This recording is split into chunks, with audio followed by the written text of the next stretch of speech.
And these are the properties that are on every layer. One thing I should point out about LayerKit is it really took a lot of the knowledge we learned in building the compositing windowing system and kind of put that in a framework for you. So we got a lot of requests to add more low-level API for the windowing system. And we thought about that and we said, well, that's probably not the right thing to do. The right thing to do is to build a layer engine into apps that people can use. And so that's what LayerKit can do. Unlike the windowing server, which is just a list, the Core Animation's layer engine is fully recursive hierarchy, so you can have groups of layers, which we thought was real important for building up user interfaces. But anyway, individual layers, whether it's a singleton layer that just has contents or it's a parent layer of a group of children, has the following properties. It has a geometry, which is its position, and it has a transform, which can potentially be a 3D transform to give it a perspective look.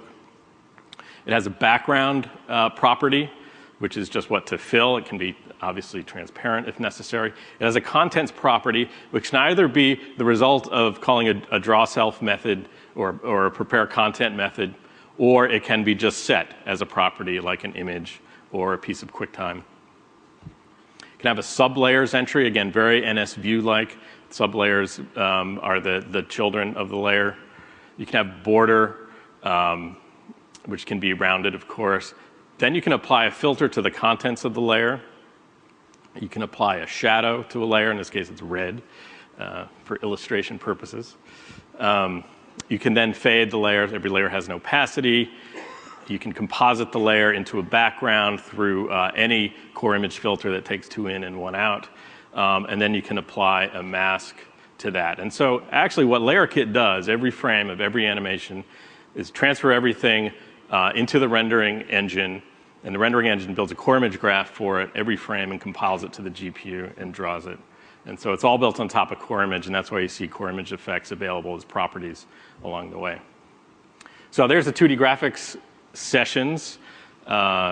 Take note or look at your schedule guide. And let's talk about 3D. So 3D graphics, OpenGL, obviously, our foundation for 3D graphics. We talked about the multi-threaded engine before. We're upgrading to OpenGL 2.1, which was just announced at SIGGRAPH last week. We pick up things from 2.0 as well, like non-power of 2 textures. There's some shading language extensions. We're also including support for OpenGL ES, which is an embedded version of OpenGL, which has some simplifications actually over the OpenGL API. There's a lot of debate in the OpenGL community as to whether a more simplified API like OpenGL ES, which is actually more in line with what the hardware does, is kind of the way to go moving forward. So we thought it was interesting to start looking at ES. And ES and GL are coming together anyway in a new standards group called Chronos. So I don't know if you follow OpenGL, but all of this sort of makes sense and where OpenGL is going. And 64-bit is kind of implicit in a lot of the frameworks we're talking about, but I thought I would mention it here in OpenGL in particular because I think a lot of scientific and visualization applications really want to move to 64-bit, and so we're there with full OpenGL.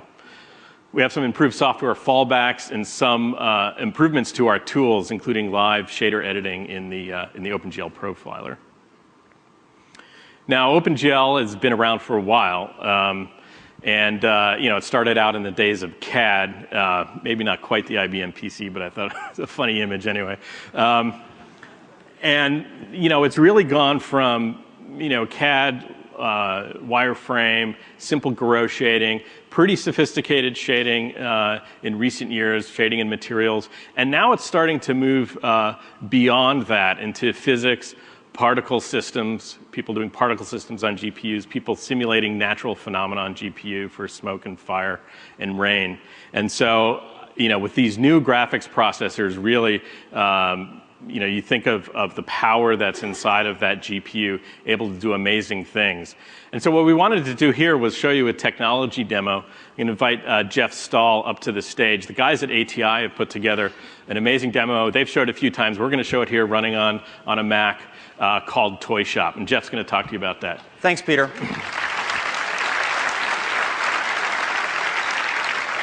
What I want to show you today is a technology demo that ATI has put together that really shows the power of the GPU and what you can do to make a truly cinematic experience. In this case, it's a toy shop on a rainy night. Let me go to the demo, please.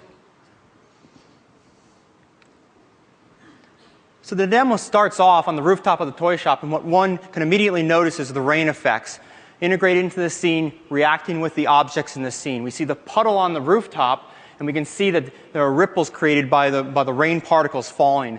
As we pan across, we see the top of the edge of the roof here, and we see puddles created with animated textures, or splashes created with animated textures. We come down to the edge of the simulation, and we can see the falling particles. Again, a physics simulation being run on the GPU here. What I'm going to do is I'm going to go interactive for a moment, and I'll hop down to one of the main areas of the simulation, which is the toy shop window. What we see here is a water effect, the water meandering down the toy shop window. And one might think this was done offline and passed to the GPU. In fact, this entire physics simulation using velocity, surface tension, and mass of the droplets was all run on the GPU as a fragment shader and affects all the geometry behind it. It's very convincing effects, really brings the user into the scene. Let's move on and look at another very interesting section of the demo. In this case, it's this sidewalk. The sidewalk is made of cobblestones, and the cobblestones, as you know, self-occlude each other and react dynamically to the light in the scene. One may think, wow, there's a lot of geometry there. That's really hard to do. In this case, there's very little geometry. In reality, it's just a few polygons. A parallax occlusion mapping technique was used here to create the dynamic lighting, the self-occlusion, the soft shadows, and really lends itself to being a convincing simulation of cobblestones with very little geometry, running almost everything through GLSL as a fragment shader on the GPU. Very convincing.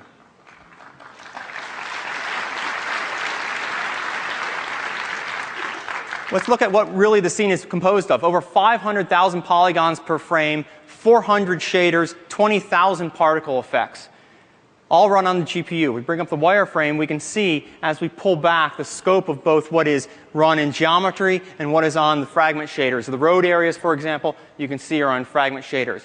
Very convincing demo put together by ATI, which shows the power of OpenGL on the GPU. What is interesting about this is you don't need to use OpenGL in all cases to get the power of the GPU. We provide you with core animation, we provide you with core image, we provide you with core video, all to get the power of the GPU. Thanks very much, and I'll hand it back to Peter.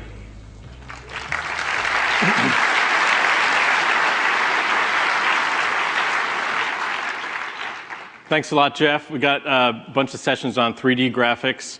In fact, we have some of the engineers from ATI here who are going to talk about some of the techniques in that demo. It's actually pretty interesting stuff if you can make that one. That's going to be in the shading language tug. So next up in the 3D area is Quartz Composer. Quartz Composer, as you probably know, has been used in a bunch of recent products that we've done. There's the RSS screensaver back in Tiger, which was very cool. There's a photo booth. You saw it this morning in iChat. The iMovie team actually uses Quartz Composer for some of their effects and themes. And you guys have been busy with Quartz Composer as well. We looked at the graphics entries in the Design Awards, and about a third of them used Quartz Composer. So that's great to see you guys having fun with that.